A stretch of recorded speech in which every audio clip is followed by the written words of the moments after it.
Bon, ne vous inquiétez pas, je fais comme d'habitude, j'enregistre les cours, comme ça vous pourrez reprendre. Hein. Là, nous étions en train de parler de la période post-apostolique, c'est-à-dire la période qui a suivi donc les premières églises, donc à partir des premiers et seconds siècles après Jésus-Christ.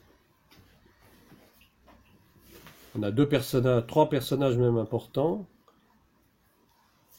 Il y en a même plus que ça.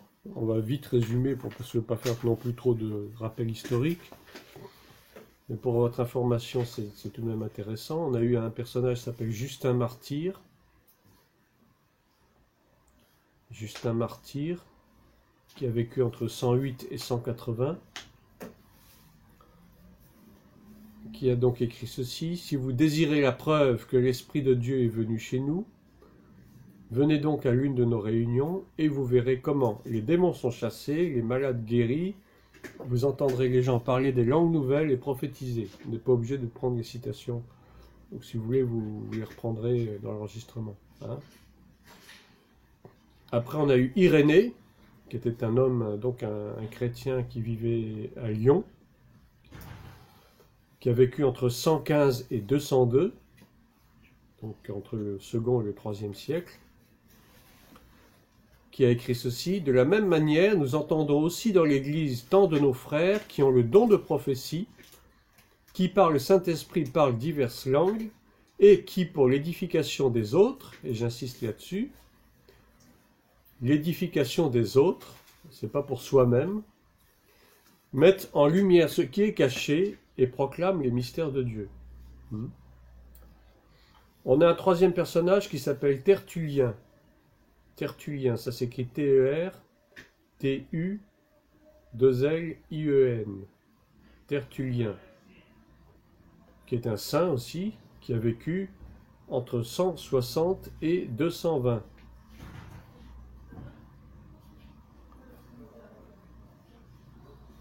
Il a écrit cette citation: mettez au défi Marcion. Alors Marcion, il faut dire ce Marcion, c'était un hérétique en fait, qui professait des fausses doctrines par rapport à l'évangile de Christ. Mettez au défi Marcion de vous nommer ceux qui, parmi ses disciples, possèdent les dons spirituels. Donc il voulait prouver qu'il y a des gens qui se disent chrétiens, spirituels, mais qui en réalité ne manifestent aucun don. Hein? Mettez au défi Marcion de vous nommer ceux qui, parmi ses disciples, parce que cet homme-là, bien qu'hérétique, avait des disciples, et très souvent on trouve même des faux serviteurs de Dieu qui ont énormément de disciples qui les suivent, hein, parce qu'on leur prêche des choses agréables à entendre, et non pas la vérité. Parmi ces disciples qui possèdent des dons spirituels, qu'il me montre donc des prophètes qui, non par l'entendement humain mais par l'Esprit éternel, peuvent prédire des choses qui doivent se produire et qui peuvent révéler les secrets cachés des cœurs. Qu'il me montre donc ceux qui peuvent chanter des psaumes et prier par l'Esprit, ceux qui sont exercés à recevoir des visions, à condition bien sûr que tout ceci soit inspiré par l'Esprit. Vous voyez, il est en train de mettre au défi les gens qui suivent des n'importe qui, des faux pasteurs, des faux chrétiens, qui prétendent être de Dieu et qui ne sont pas de Dieu. Et donc il dit, mettez au défi ces gens, voir si vraiment ils prophétisent, s'ils parlent en langue, etc.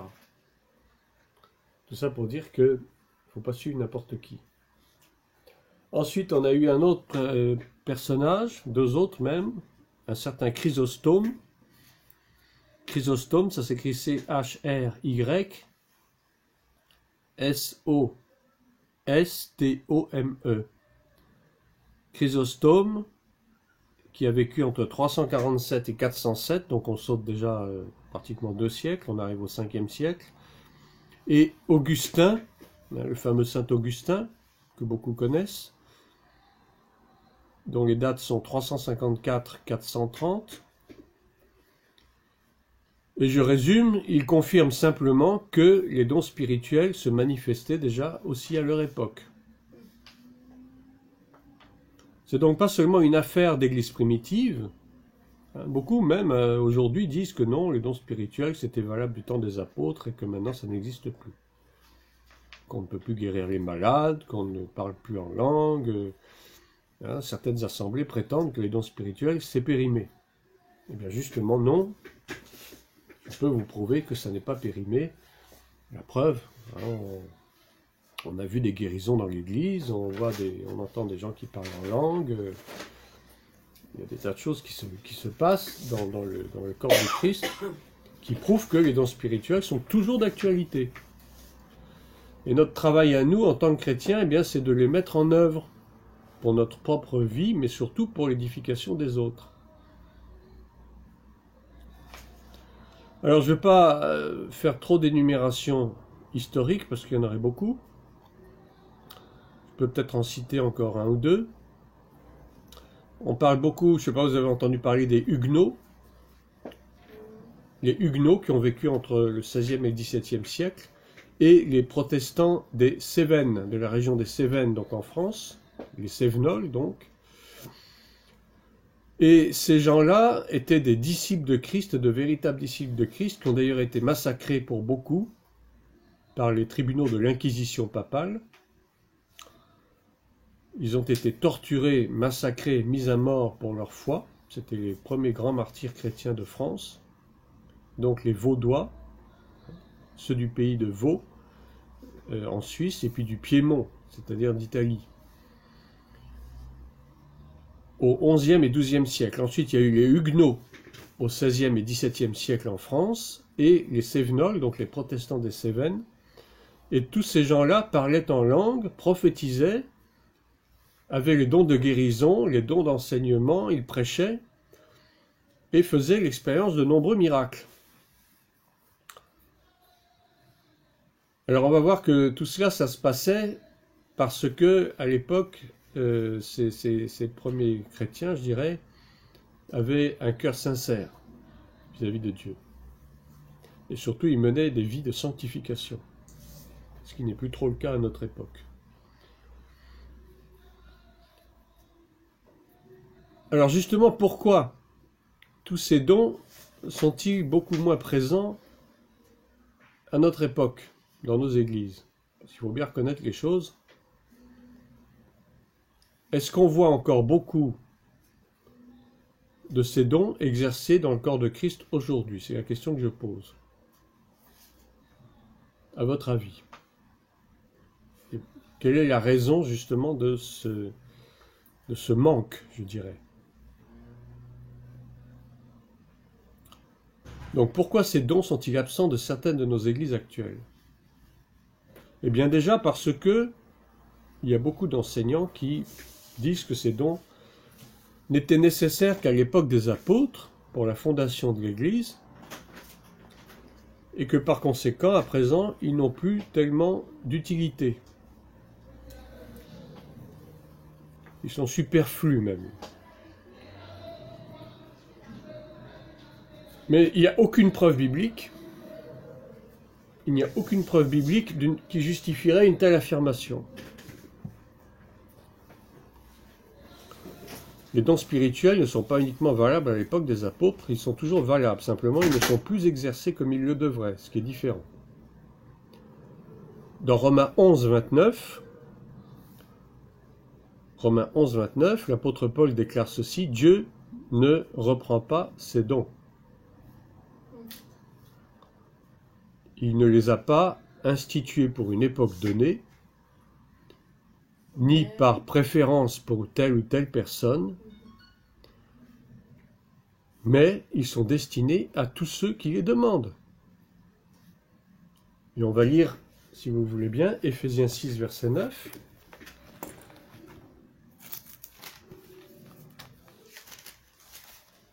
Éphésiens chapitre 6, verset 9.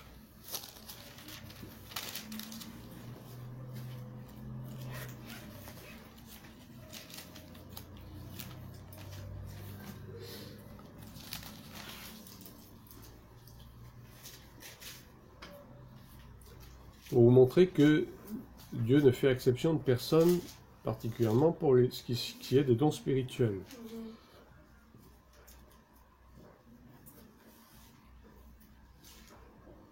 Éphésiens 6, verset 9. La Bible dit dans Éphésiens 6, verset 9, « Et vous, maîtres, agissez de même à leur égard et abstenez-vous de menaces. » C'est bien ça? Oui. Sachant que leur maître et le vôtre est dans les cieux et que devant lui il n'y a point de favoritisme. Voilà, c'était pour souligner qu'il n'y a point de favoritisme, en fait. Alors, le verset peut peut-être paraître un peu hors contexte, mais en réalité c'est uniquement pour montrer que Dieu ne fait point de favoritisme, et particulièrement aussi pour les dons spirituels. Il les donne à qui il veut, et surtout il les donne à celui qui les demande. Il n'oblige personne à les avoir. Celui qui a le don des langues, c'est parce qu'il a demandé à Dieu d'avoir le don des langues. Il se peut, cependant, que quelqu'un soit baptisé du Saint-Esprit et possède le don des langues, sans que forcément il l'ait voulu. Mais si Dieu l'a fait ainsi, c'est qu'il y a une raison. Lorsque vous avez été baptisé d'eau, vous avez tous été baptisés d'eau ici, eh bien, peut-être pas vous, mais d'autres personnes qui ont été baptisées d'eau sont ressorties de l'eau et se sont mis à parler en langue. Mais oui, c'est arrivé. Et ça arrive encore. Ce qui est dommage, c'est que ça n'arrive pas très souvent. Et ces personnes se sont mises à parler en langue et elles n'avaient rien demandé à Dieu. Simplement, Dieu a voulu manifester sa gloire à travers cette personne en faisant en sorte qu'elle parle en langue. Et même souvent, elle interprétait même ce qu'elle disait en langue. Parce que le don d'interprétation des langues, c'est aussi un don spirituel. C'est la totale. C'est bien d'avoir le don des langues, mais c'est encore mieux d'avoir le don d'interpréter. Parce que ça, c'est vraiment une source d'édification pour le corps de Christ, pour les croyants. Parce que parler en langue dans l'assemblée et que personne ne comprenne rien, ça n'a aucun sens. Si tu parles en langue, eh bien demande à Dieu d'interpréter ce que tu dis. Sinon, ça va servir à quoi? Ça ne sert à rien. C'est inutile. Comment peux-tu dire Amen à une prière à laquelle tu n'as rien compris? Ça n'a pas de sens. Donc, Dieu promet les dons de l'Esprit à tous ceux qui les demandent et pour toutes les générations. Il n'y a pas il n'y a pas de période, d'époque pour laquelle Dieu a manifesté plus sa volonté de donner des dons qu'à une autre. C'est valable pour toutes les générations. La seule preuve, c'est que dans Marc 16, versets 17 à 18, qu'est-ce que Jésus demande à ses disciples? Il demande d'aller faire de toutes les nations des disciples. Et ça, c'est un commandement qui est pour, j'allais dire, jusqu'à ce que la terre ne soit plus. C'est pas uniquement valable pour une période donnée. Faire des disciples, c'est ce qui nous est demandé aujourd'hui de faire encore. Amen. Et ensuite, Éphésiens 4, verset 11 nous dit que les dons et les ministères sont indispensables au perfectionnement des saints. Et on va lire tout de suite donc Éphésiens 4, qui est beaucoup plus précis. Éphésiens 4 à partir du verset 11.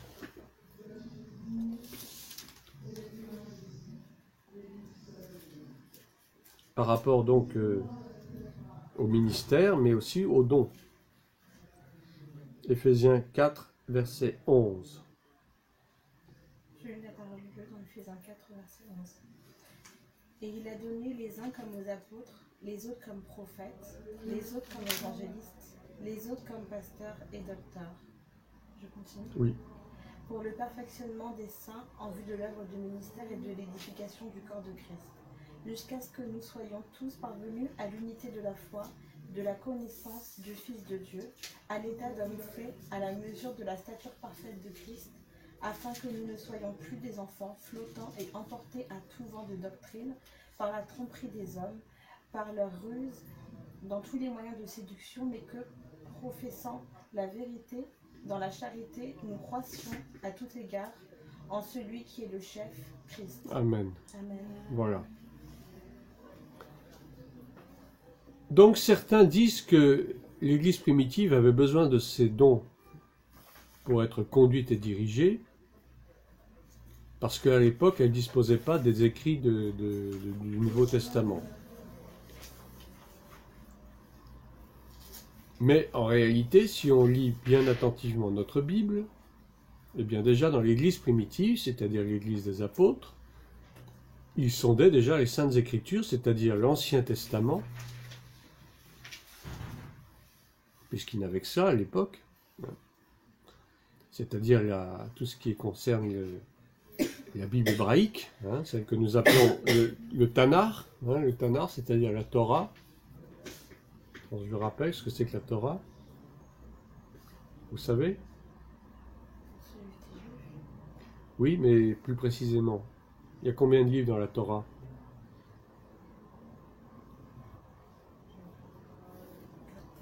Non. La Torah, ce sont les 5 premiers livres de l'Ancien Testament, de ce que nous appelons l'Ancien Testament, c'est-à-dire Genèse, ensuite, vous devez les connaître par cœur, les 5 premiers livres de la Bible. Genèse, Exode, Lévitique, Nombre et Deutéronome. C'est ce qu'on appelle la Torah, c'est-à-dire la loi de Moïse, la loi qui a été donnée à Moïse au Sinaï. C'est le Pentateuque, du grec penta qui veut dire 5. Mais il n'y avait pas que ça dans la Bible de l'Ancien Testament, on a tous les autres écrits, les psaumes, les prophètes, etc. Et donc les apôtres, l'Église primitive, ils se basaient là-dessus.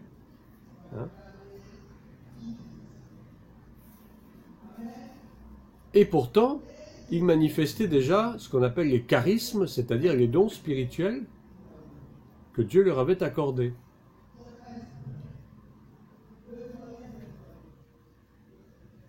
Alors à plus forte raison, nous qui possédons à présent la suite, c'est-à-dire la Nouvelle Alliance, le Nouveau Testament, nous avons aussi besoin de manifester ces charismes, ces dons spirituels, d'autant qu'ils sont vraiment décrits et ils figurent en bonne place. Et nous n'avons aucune raison de ne pas y croire.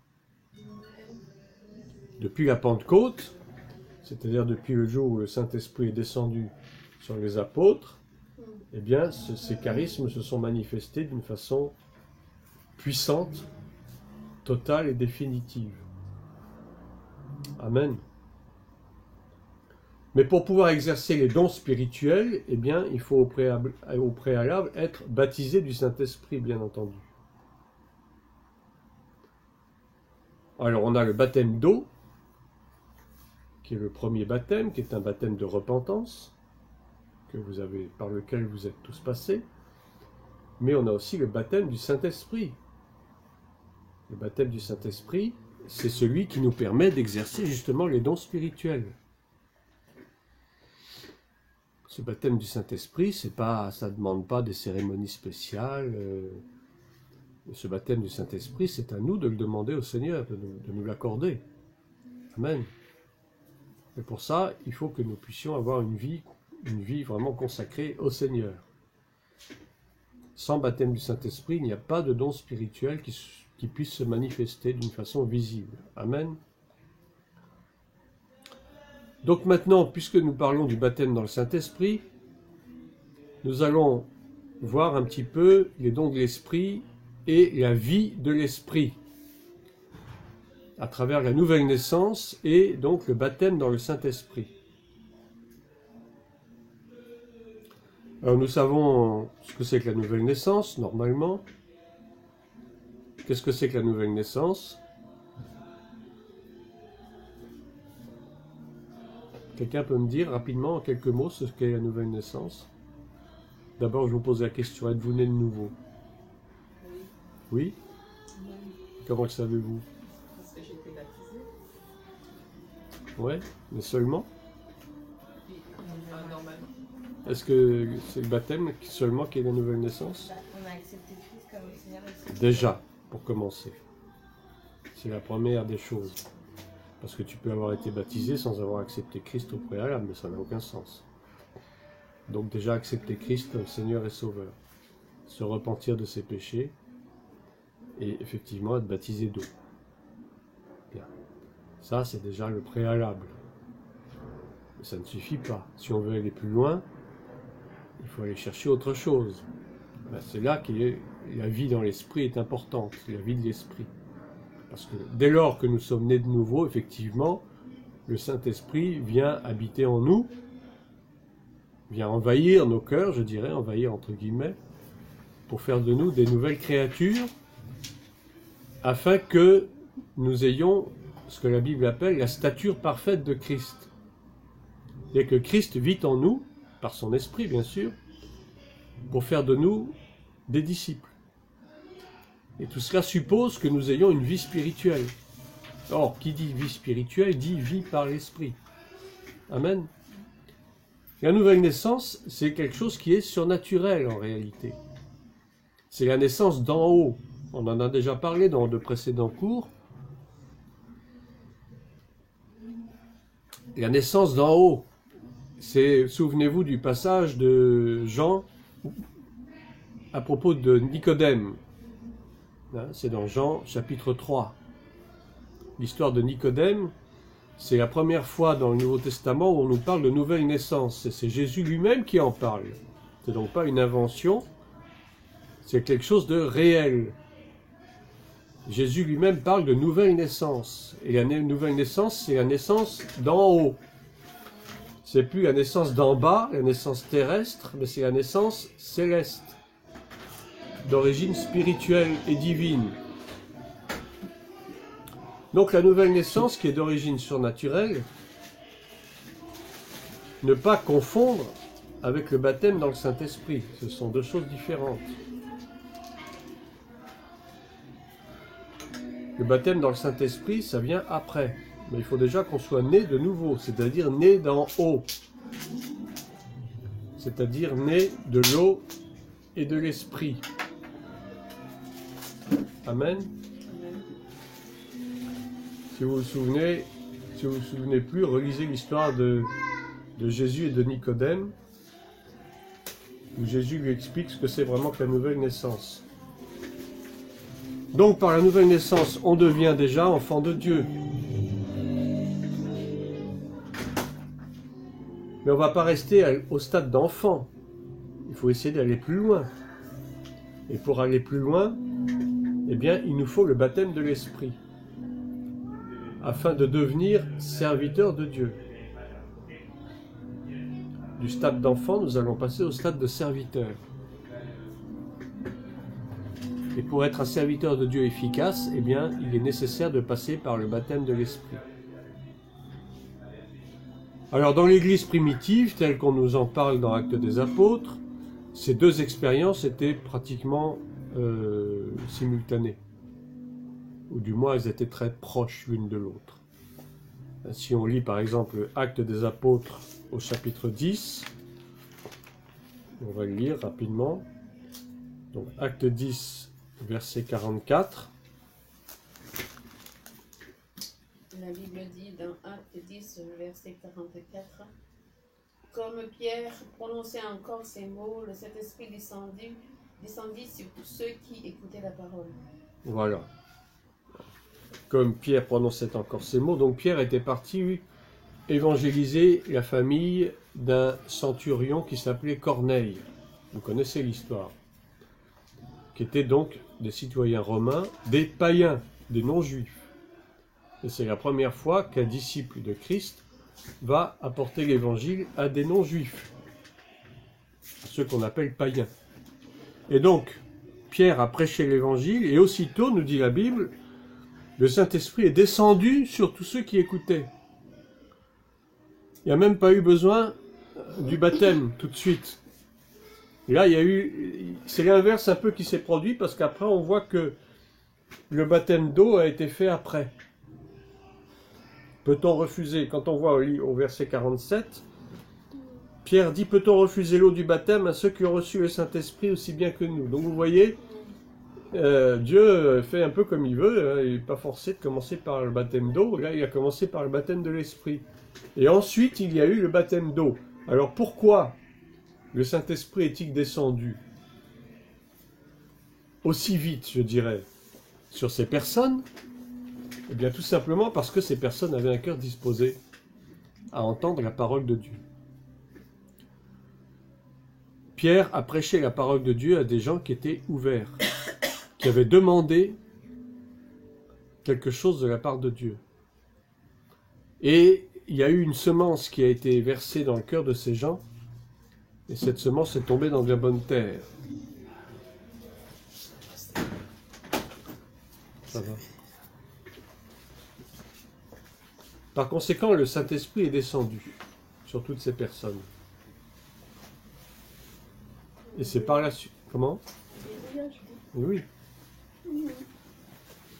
Et donc on peut dire que ces personnes ont tout de suite été baptisées du Saint-Esprit. Mais pour autant, étaient-ils déjà devenus des chrétiens authentiques? Non. Mais c'était déjà une entrée en matière. Et par la suite, effectivement, ils ont été baptisés d'eau. Amen, amen, amen. Amen. Il se passe des choses comme ça encore. Et il se passe des choses comme ça encore. Mon Dieu. Amen. Amen, Dieu merci, ça arrive encore. amen, amen. Mais il faudrait que ça arrive encore plus. Amen, amen, amen. J'ai besoin de voir ça. Oui, mais on va le voir, on va le voir. Alléluia. Amen.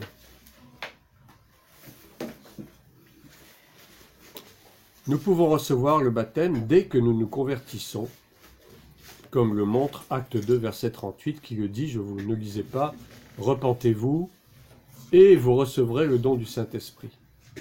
Déjà, la repentance, condition nécessaire. Pas de repentance, pas de nouvelle naissance, pas de baptême du Saint-Esprit. Amen. Donc tout ça, ça nous montre quoi? Eh bien que cette bénédiction du baptême du Saint-Esprit peut être reçue au début de l'expérience spirituelle et non pas forcément après un temps plus ou moins long de sanctification. D'accord? Tous les croyants, nous dit la Bible, doivent être toujours remplis de l'Esprit. Ça va, ma sœur? Tous les croyants peuvent et même doivent être toujours et à nouveau remplis de l'Esprit. On trouve ça dans Éphésiens, Acte 4, 31 et Éphésiens 5, 18. Le baptême dans le Saint-Esprit, c'est le don le plus désirable que nous offre Christ. Acte 4, 31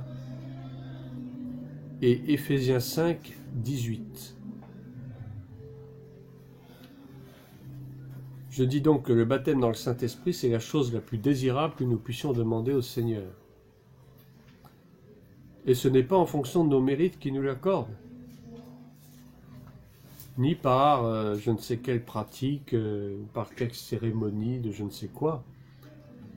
Le don du Saint-Esprit ne nous est pas donné à cause de nos multiplicités de prières ou d'offrandes ou de je ne sais quoi, mais uniquement à cause de l'œuvre rédemptrice de Christ. Amen. Si tu crois sincèrement que Christ est mort pour toi, alors le don de l'Esprit te sera donné, te sera accordé. Il a été fait la première fois le jour de la Pentecôte. C'est vrai, les disciples ont attendu pendant un certain temps. Ils étaient tous réunis dans un même lieu. Ils priaient, parce qu'ils attendaient, ils savaient que le Seigneur leur avait promis quelque chose, il leur avait dit d'ailleurs. Le Saint-Esprit descendra sur vous, et vous recevrez une puissance telle que vous pourrez aller évangéliser dans toutes les nations, et faire toutes les œuvres que moi-même j'ai déjà faites, et en faire même de plus grandes. Mais il n'est pas forcément nécessaire de prier pendant des heures et des heures et des heures pour recevoir le don du Saint-Esprit. Déjà, nous avons le Saint-Esprit en nous à partir du moment où nous sommes nés de nouveau. C'est pour ça que de temps en temps, je m'étonne, quand on prie, je m'étonne qu'on prie pour demander au Saint-Esprit de venir en nous. Mais on l'a déjà. Amen. Amen. Ou alors c'est que on formule mal notre prière. Vous voyez ce que je veux dire? C'est pas que je vais remettre en cause les habitudes, c'est pas ça, quoique parfois ça fait pas de mal. Mais on va demander au Saint-Esprit de venir, mais on l'a déjà. Ce qu'on peut lui demander, c'est simplement de venir nous remplir davantage pour faire son œuvre. Et de remplir ceux qui ne sont pas remplis, par exemple. D'accord? Et de faire son œuvre, c'est-à-dire l'œuvre de rédemption de Christ, d'opérer des miracles, des guérisons, des délivrances, etc., tout ce que Dieu fait. Mais nous sommes déjà remplis de l'Esprit. Nous avons le Saint-Esprit en nous. Ce qu'on peut lui demander simplement, c'est de nous remplir encore plus.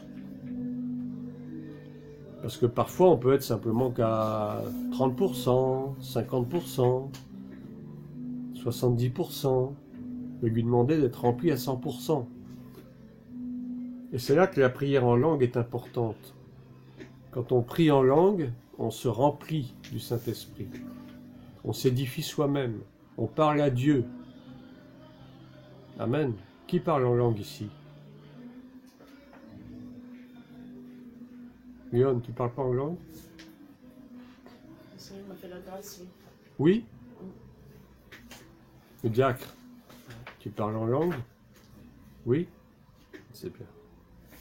Il faut. Le parler en langue, il est pour tout le monde. Hein?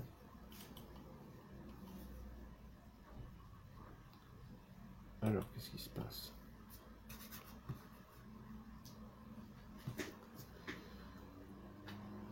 Le baptême du Saint-Esprit, donc, c'est la chose la plus désirable que nous puissions avoir. Alors maintenant, on va parler des dons de l'Esprit, du fruit de l'Esprit, pardon.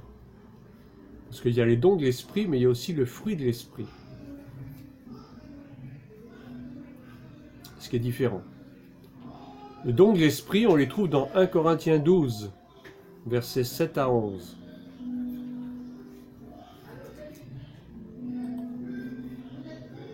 Dons de l'Esprit, donc, 1 Corinthiens 12, versets 7 à 11. Mais les fruits de l'Esprit, on les trouve dans Galates 5, verset 22. Alors pour vous qui n'étiez pas là au début, on va peut-être relire 1 Corinthiens 12, verset 7.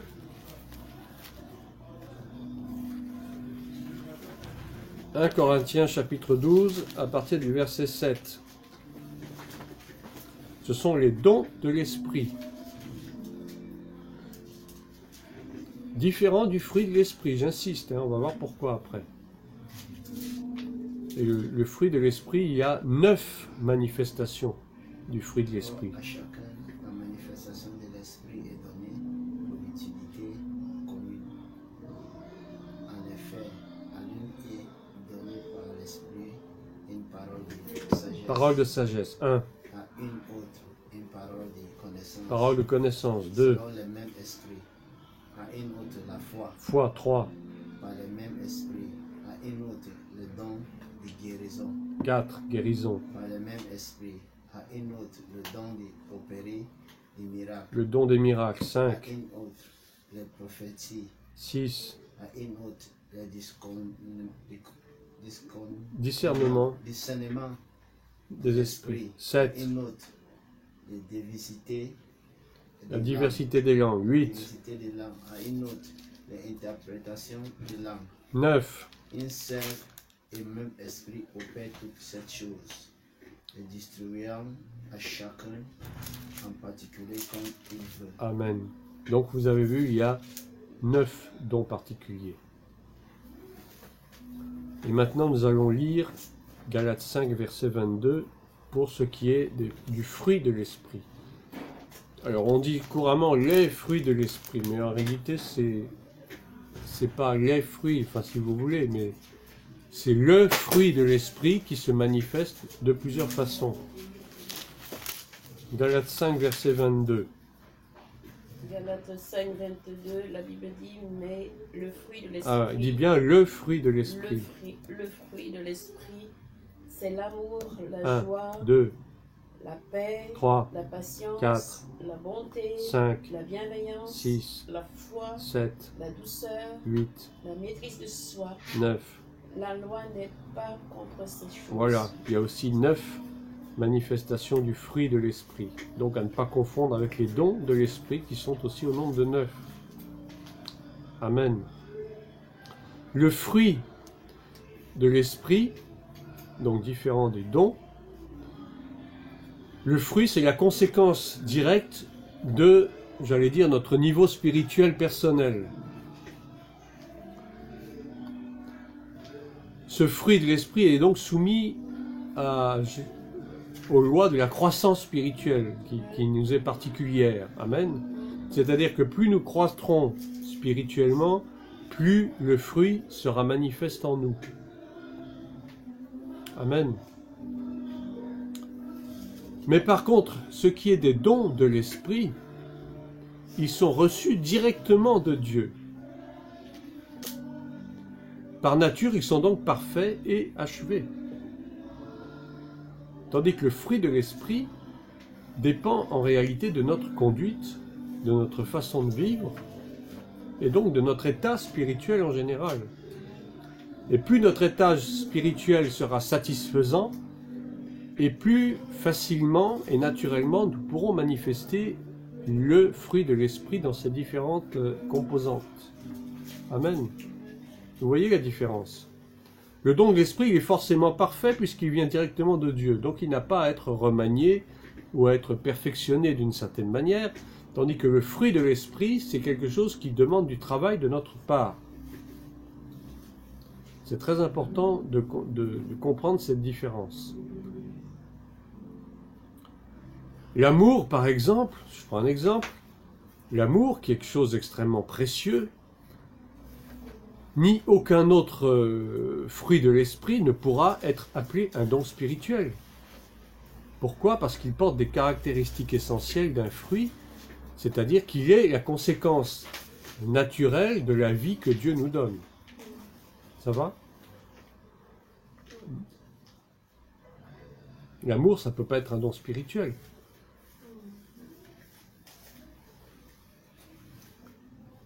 Les charismes, ce qu'on appelle les dons spirituels, charisme, ça vient du grec charisma, qui veut dire don. Les charismes peuvent être reçus à n'importe quel moment de notre vie spirituelle, et ils sont toujours parfaits, achevés, au moment même où Dieu nous les accorde. Mais si je reprends par exemple l'amour, ce qui est de l'amour, et si on lit le chapitre fameux de 1 Corinthiens 13, que nous allons lire d'ailleurs maintenant, pour se le remettre en mémoire,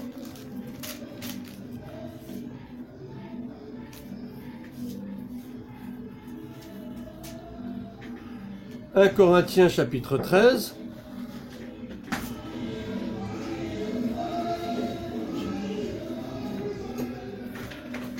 Ça va? Oui, ça va. Va t'asseoir.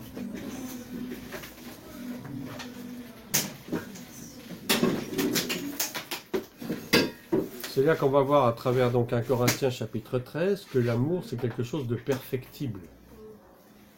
Ça ne peut donc pas être un don de l'esprit. Puisque le don de l'esprit, il est par nature imperfectible. Puisqu'il est déjà parfait. Alors lisons 1 Corinthiens chapitre 13.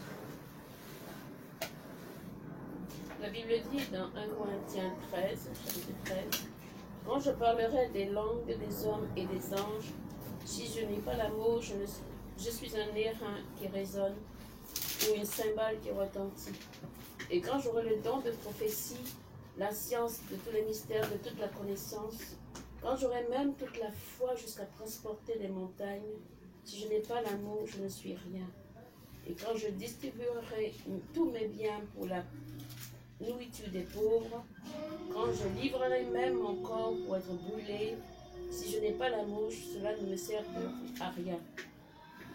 L'amour est patient, il est plein de bonté. L'amour n'est point envieux. L'amour ne se vante point. Il ne s'enfle point d'orgueil. Il ne fait rien de malhonnête. Il ne cherche point son intérêt. Il ne s'irrite point.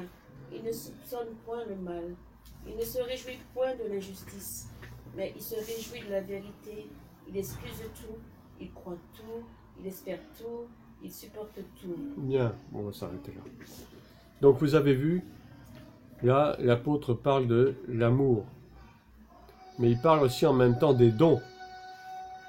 Et qu'est-ce qu'il veut nous expliquer par ce passage? Eh bien, tout simplement qu'on peut exercer tous les dons qu'on veut, mais si on n'a pas l'amour, ces dons sont totalement inutiles. Ils peuvent être même nuisibles, à la limite. Et combien voit-on souvent des personnes chrétiennes, ou même des serviteurs de Dieu, qui exercent des dons spirituels, mais qui n'ont pas d'amour en eux. Et en réalité, ça ne donnera aucun fruit, aucun résultat valable. Donc vous voyez, l'amour, fait partie du fruit de l'esprit, mais il demande à être achevé, perfectionné, à chaque instant, je dirais. Sans quoi, on peut exercer un don, mais ça ne sera pas bon, ça n'ira pas. On ne peut pas imposer les mains à un malade et ne pas avoir de compassion pour cette personne. Ça fait partie de l'amour, la compassion. Tu ne peux pas te mettre à parler en langue et même interpréter ce que tu dis en langue, sachant que ce don est fait pour l'édification de tes frères et sœurs, mais si tu n'as pas d'amour en faisant cela, si tu le fais uniquement par intérêt ou par habitude, ça n'aura pas d'impact. Tu peux avoir le don de prophétie, le don de parole de connaissance, le don de parole de sagesse, mais si tu exerces ces dons sans avoir aucun amour pour tes frères et sœurs, ça n'aura aucun effet sur eux. Au contraire, ça peut même être destructeur. Combien de prophéties ont été annoncées, délivrées sur des personnes avec de la haine dans le cœur? Et ça a détruit ces personnes. On ne lâche pas une prophétie comme ça pour montrer que oh là là, on a reçu ce don, voici ce que Dieu m'a dit à ton sujet, et finalement on dit ça avec un cœur dur, avec le désir presque de faire du mal à la personne. Mais effectivement, on va faire du mal, mais on va se faire du mal aussi à soi. Donc un don spirituel ne peut pas être exercé s'il n'y a pas le fruit de l'esprit qui abonde en nous. Les deux sont indissociables. Amen. Et j'ai pris l'exemple de l'amour, mais il n'y a pas que ça, il y a tous les autres. Parce que c'est l'amour qui est à la base, je dirais. Amen. Hein. S'il n'y a pas l'amour, le reste, ça ne sert à rien. Tu ne peux pas être bienveillant et ne pas avoir d'amour. Tu ne peux pas avoir aucun fruit de l'esprit, si au départ, il n'y a pas d'amour. Si on relit le chapitre des dons spirituels, du fruit de l'esprit, qu'on vient de lire dans Galates 5, verset 22, reprenons-les.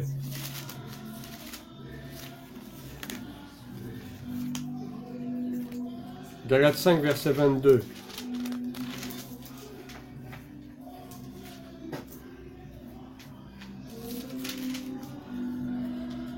Le fruit de l'esprit, c'est l'amour. D'ailleurs, il commence par ça.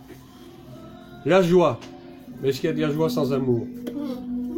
La paix. Est-ce qu'il y a de la paix sans amour? La patience. Est-ce qu'il y a de la patience sans amour? La bonté, la bienveillance, la foi. Est-ce que tout ça, ça existe s'il n'y a pas d'amour? La douceur. Il n'y a pas de douceur sans amour. On est bien d'accord. Donc, la base, c'est l'amour. Point. Mais en réalité, si tu cultives vraiment bien l'amour, tout le reste, tu vas le cultiver sans même t'en rendre compte. Parce que si tu as de l'amour pour ton prochain, forcément, tu auras de la joie en toi, tu auras de la joie à donner. Tu auras de la paix en toi et tu auras de la paix à donner. Tu auras de la patience. Tu seras bienveillant vis-à-vis de ton frère ou de ta sœur. Tu seras compatissant à sa douleur, etc., etc., etc. Est-ce que vous comprenez ça? Donc l'amour, c'est la base de tout. Dieu est amour et c'est par l'amour de Dieu que nous vivons. Et s'il n'y a pas l'amour de Dieu en nous, tout ce que nous faisons, c'est du temps perdu. Et on se fait du mal à soi-même. Et on fait du mal aux autres. Si tu chantes dans ton groupe de louanges sans amour, ton chant n'aura aucun impact. Je prends l'exemple du chant parce que nous avons 2 chantres ici. Amen. Si tu exerces le diaconat sans amour, ton diaconat, c'est uniquement de l'habitude. C'est faire quelque chose pour faire quelque chose. Amen. Si tu élèves même tes enfants sans amour, à quoi ça sert? Si tu as une vie de famille, il n'y a pas d'amour dans ta vie de famille. Il y a un problème. Tu peux même avoir tous les dons spirituels que tu veux, mais s'il n'y a pas d'amour déjà à la base, tu te détruis toi-même et tu détruis les autres. Donc s'il n'y a qu'une seule chose à retenir, j'allais dire, de toute cette leçon, c'est l'amour. C'est tout. Tout ce que je vous raconte, c'est en plus. Bien sûr il y a certaines choses à connaître. Mais déjà, ayons de l'amour déjà les uns pour les autres. Parce qu'en aimant les autres, déjà on s'aime soi-même. Mais on ne commence pas par s'aimer soi-même. C'est en aimant les autres qu'on s'aime soi-même, pas l'inverse. Parce que celui qui commence par s'aimer soi-même, il est égoïste. Parce qu'il va s'aimer lui-même, mais souvent il va oublier qu'il y a les autres. Et à force de vouloir trop s'aimer soi-même, on devient égocentrique, on devient nombriliste. On veut que le monde tourne autour de notre petite personne. Or, c'est pas ça. La vie chrétienne, c'est pas qu'on tourne autour de nous-mêmes. La vie chrétienne, c'est de se donner aux autres. Mais on ne peut donner que ce que l'on a reçu. Amen. Et si tu n'as rien reçu, c'est qu'il y a un problème. C'est que ton cœur est fermé. Amen. Et on peut avoir les dons spirituels. Seigneur, donne-moi le don de prophétie. Mais le Seigneur va te dire, mais à quoi tu vas utiliser ce don de prophétie? Il n'y a pas d'amour dans ton cœur. Alors si je te le donne, tu vas détruire. Tu vas donner que des prophéties négatives sur les gens. Tu vas leur annoncer des malheurs. Et ça ne viendra pas de moi. Parce que Dieu n'est pas là pour nous annoncer des malheurs. Amen. Il est là pour nous annoncer la bonne nouvelle du salut. Amen. Peut-être qu'effectivement, un jour ou l'autre, on peut recevoir une parole de connaissance par rapport à un événement qui peut se produire dans notre famille. Mais ce n'est pas pour nous détruire. Ce n'est pas pour nous faire du mal. Mais c'est pour nous, j'allais dire, pour fortifier notre foi, pour nous inciter peut-être à prier davantage. Amen. Dieu ne veut jamais nous détruire, jamais. Nous sommes ses enfants, pourquoi est-ce qu'il veut nous détruire? Dieu ne cherche pas à nous détruire, mais souvent nous détruisons les autres par nos agissements, par nos comportements, par nos paroles.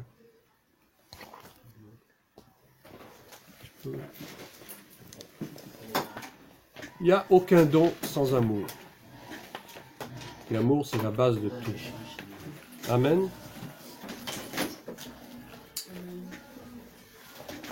À Corinthe, les chrétiens étaient extrêmement charnels. Et Paul leur a reproché justement le fait d'être très charnel. C'est pour ça qu'il leur a donné ce passage de 1 Corinthiens 13, parce que ces gens-là n'avaient aucun amour.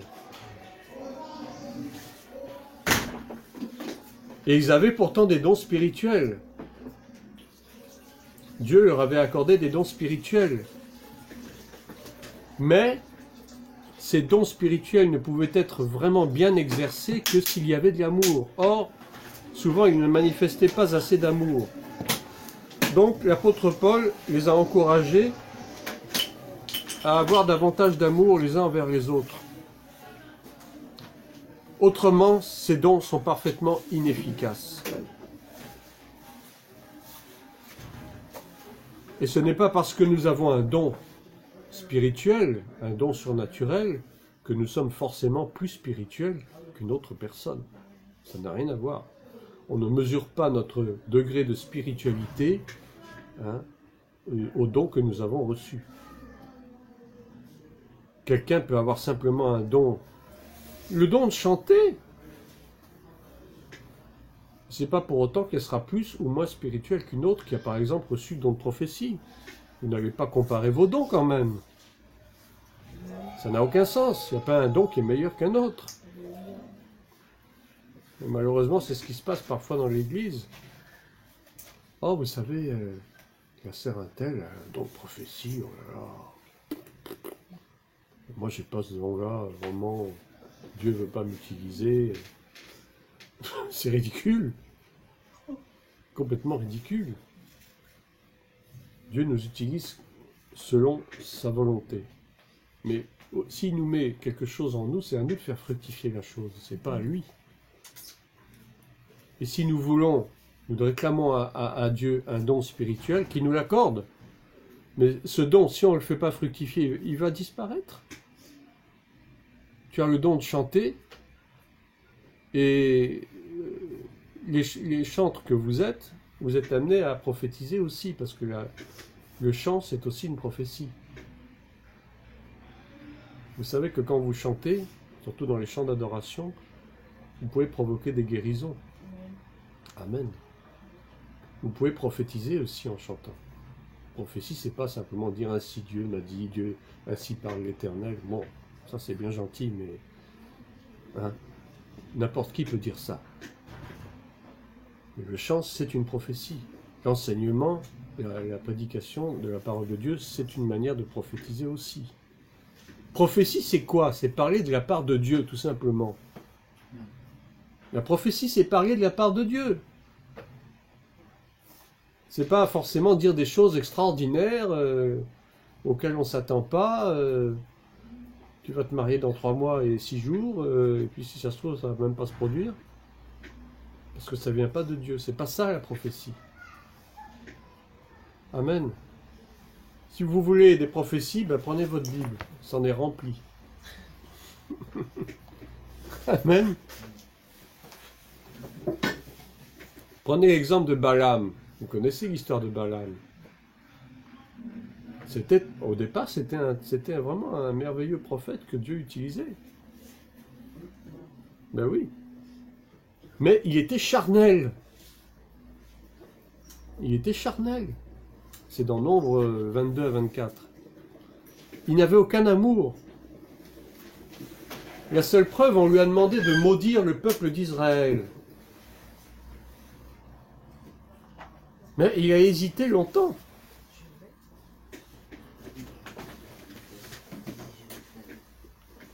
Il a failli le faire. Pourquoi? Parce qu'il était charnel. Il est parti avec. Oui. C'est ce que j'avais fait. Amener son miel. Prenez Nombre, chapitre 22.